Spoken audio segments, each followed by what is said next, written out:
नमस्कार प्यारे बच्चों, आज हमारा जो वीडियो है वो कंपोजिशन ऑफ द फंक्शन से रिलेटिव जो क्वेश्चन हमारे हैं उनको करने से है।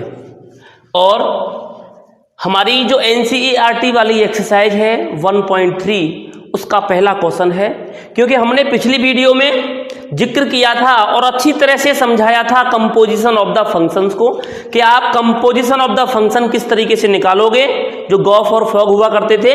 और उनकी हेल्प से अब हम शुरू करने जा रहे हैं अपनी NCERT वाली एक्सरसाइज 1.3 को, जिसमें आपका पहला क्वेश्चन बनता है कि एफ सच दैट एक फंक्शन है एफ जो डोमेन 1, 3, 4 से कोडोमेन 1, 2, 5 पर काम करता है। मतलब कहने का ये है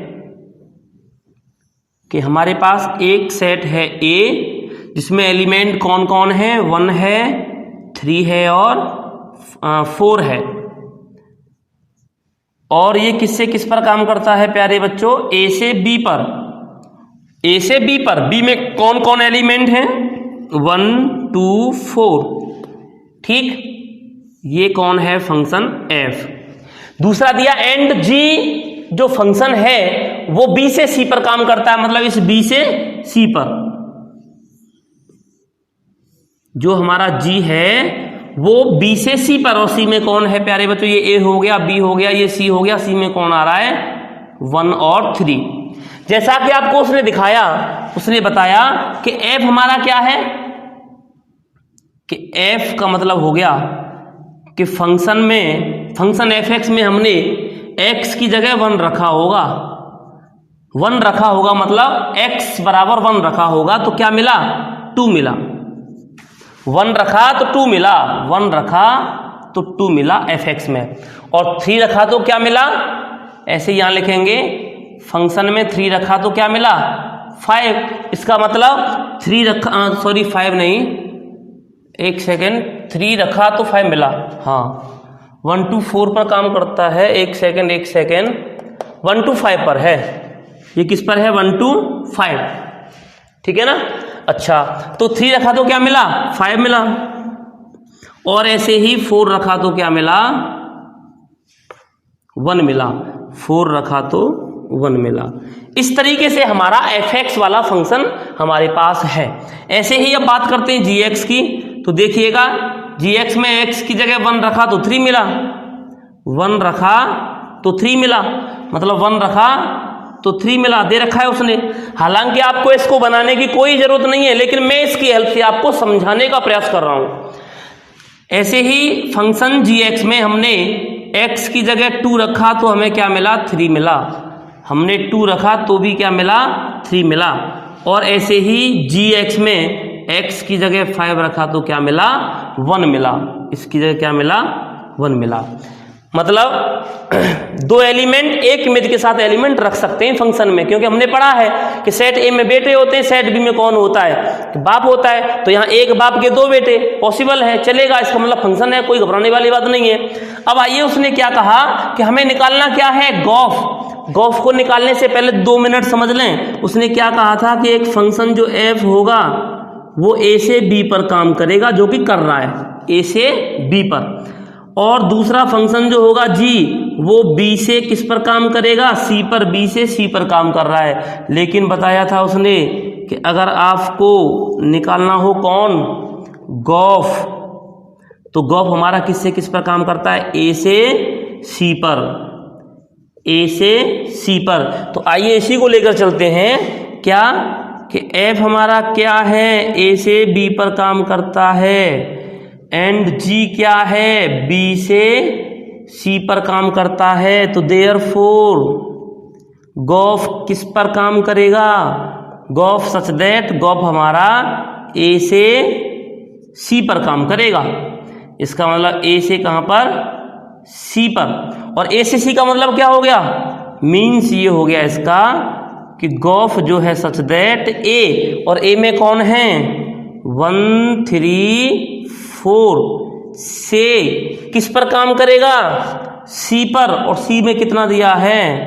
1, 3। बात समझ में आ रही है?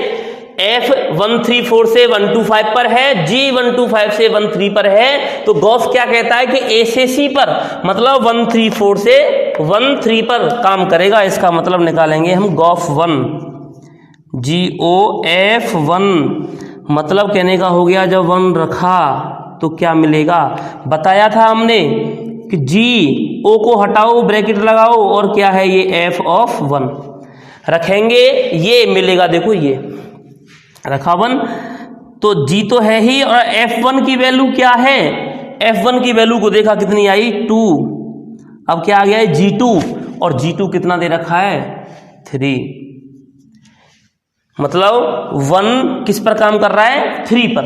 समझ में आ रहा है, 1 एलिमेंट किस में है, सेट ए में है, और सी में 3 मिल रहा है कि नहीं मिल रहा है, सब मिल रहा है, तो गॉफ 1 कितना आ गया 3। अब बात करेंगे हम किसके लिए, गॉफ किसके लिए 3 के लिए, तो लिखेंगे यहाँ GOF ऑफ 3।